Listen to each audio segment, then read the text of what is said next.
Live from downtown Detroit, home of WDIV and Click on Detroit, Local 4 News at 6 starts now. Sunshine and 40-degree temperatures going to take care of most of this snow, but will we be so lucky when the next round comes this weekend?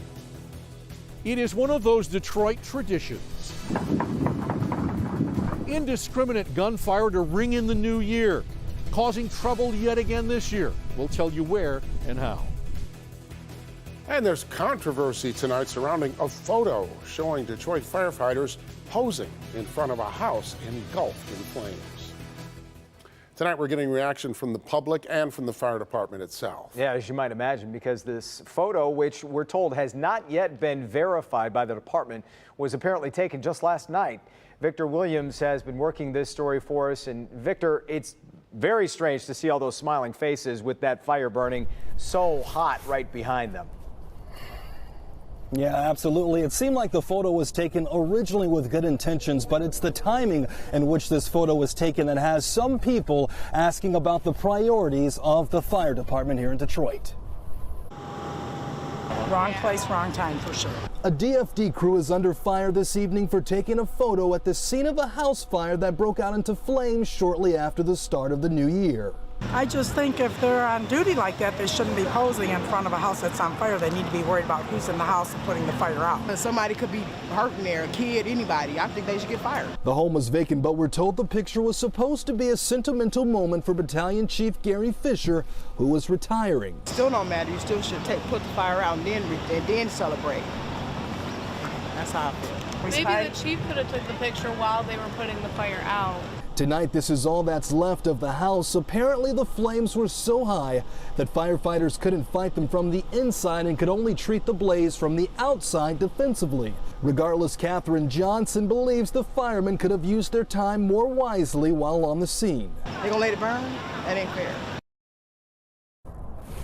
And Fire Commissioner Eric Jones did send us this statement regarding this matter. It reads, quote, "There are a lot of ways to celebrate a retirement. Taking a photo in front of a building fire is not one of them. We will investigate this matter and follow the facts where they lead us. And if this photo is verified, discipline will be in order." So we'll keep you updated on what happens. Reporting live out here, Victor Williams, Local 4.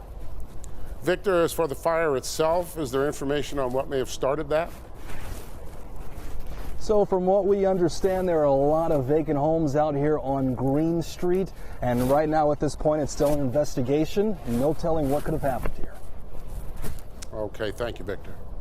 Another fire investigation. A family of 9 escapes a house fire on Detroit's east side. This fire broke out inside the home on Keystone Street near Mound Road and Outer Drive. Firefighters say one person was taken to the hospital for smoke inhalation, but everyone is expected to be okay. The cause of this fire remains under investigation. Warm, snow, little of everything, huh? I did enjoy the Florida Christmas, but clearly that's over, and we're back to the old snow cycle for the winter. Ben's back, and Ben, what are we looking for? At least it looks nice out there, guys. Of course, the days are getting longer now that we've passed the end of December, and there's still a little bit of daylight left out there. The temperatures were, I should say, above average today. We're right now hanging around the freezing mark. Wind chills are in the 20s. And then tonight, we're going to see these numbers pretty much stay steady as we get through the 10 o'clock hour. Skies are going to be mostly clear. Not going to see a huge drop off in temperatures tonight, however, with those winds around at 10 to 15 miles an hour. The big story is going to be our next round of snow. We're expecting more than what we picked up last night. Plus, this warm streak just shows no sign of stopping. Wait to see how long this is going to go coming up. If you want a sneak peek for the answer, check out the Local Forecasters app. It's all new, redesigned, and absolutely free in your app store by searching WDIV. Guys? All right, thanks, Ben. Some very tense moments as the city rings in the new year. Celebratory gunfire appears to have hit a Detroit Fire Department EMS rig while crews were headed to the scene of an accident. Rod Maloney spoke to the police and the firefighters. The sun rises on a new year, a new decade in the city of Detroit, a fresh start for many people, at least that's how they look at it.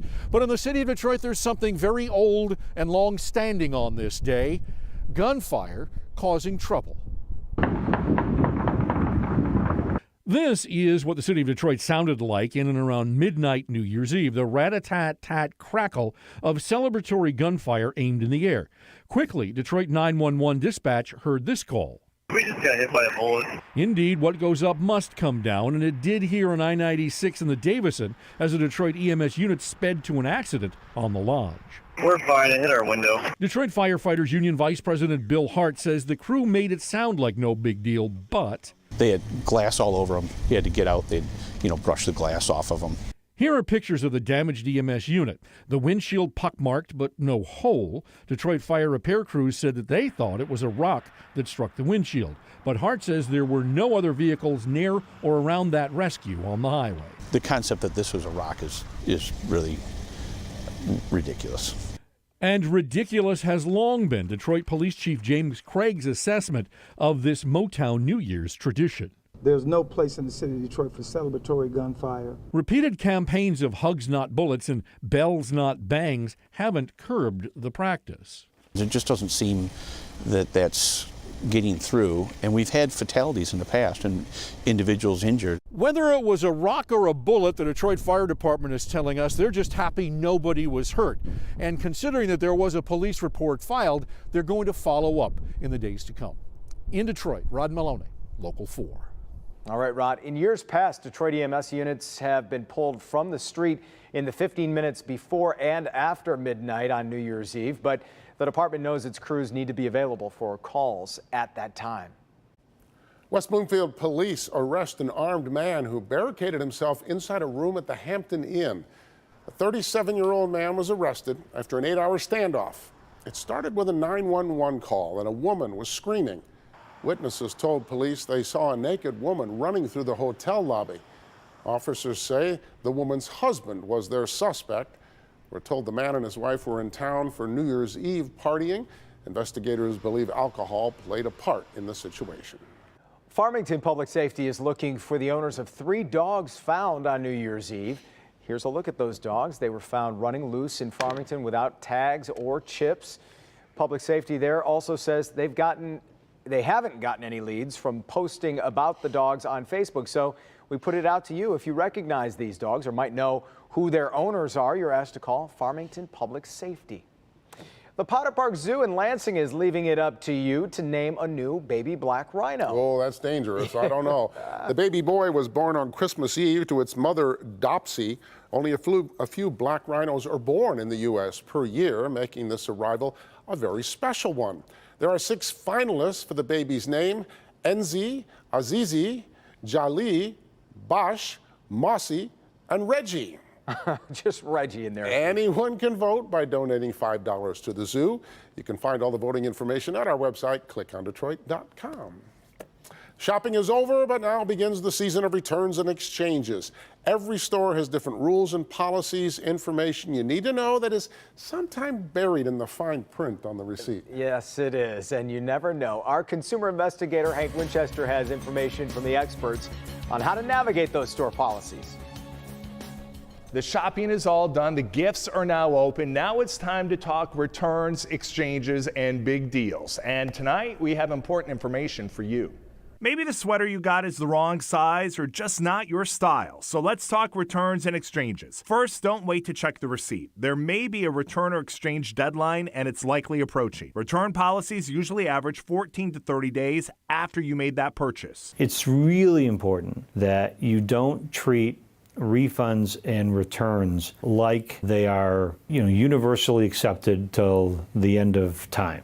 If the receipt doesn't have a return policy printed on it, check the store website, or better yet, call the store directly for that information. If you're not happy with the policy, once you sign on the dotted line, you're entering into an agreement. You're accepting the terms. And understand the warranty of your product. You need to know if there's a problem, who do you contact? Who's responsible? And how long is that guarantee really good for?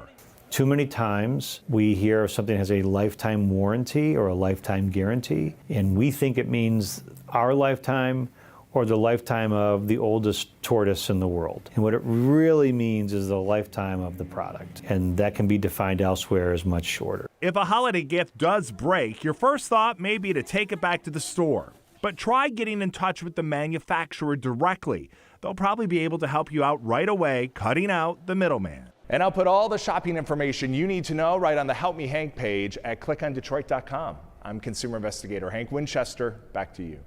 And if you can cut out the middleman, it means cutting out that line. So if you don't have to wait in the line, that's everything, right? Good luck with returns. Yes. That can be tough. Very true. All right, here's some good news. Beaumont Hospital celebrating the first baby born in the new decade at its Troy Hospital. Levi James Stouffer was born at 12:42 a.m. this morning. Parents Becky and Mark spent the majority of New Year's Eve at the hospital awaiting their third child. He's a healthy baby boy, weighed in at 8 pounds 8 ounces. Levi is the first baby born in the 2020s out of all the Beaumont hospitals across the state. And great name. I like Levi. That's a great name. Still to come at 6, there's optimism surrounding the price of gas in 2020. Find out how much less experts say we will pay. Plus, here's Dr. McGeorge. New research that could have you putting down the keyboard and reaching for pen and paper instead. I'm Dr. Frank McGeorge. Coming up, the hidden benefits of writing by hand. And new action is coming on vaping. Up next, what the president is expected to ban in the wake of more than 50 deaths linked to e-cigarettes and vaping products.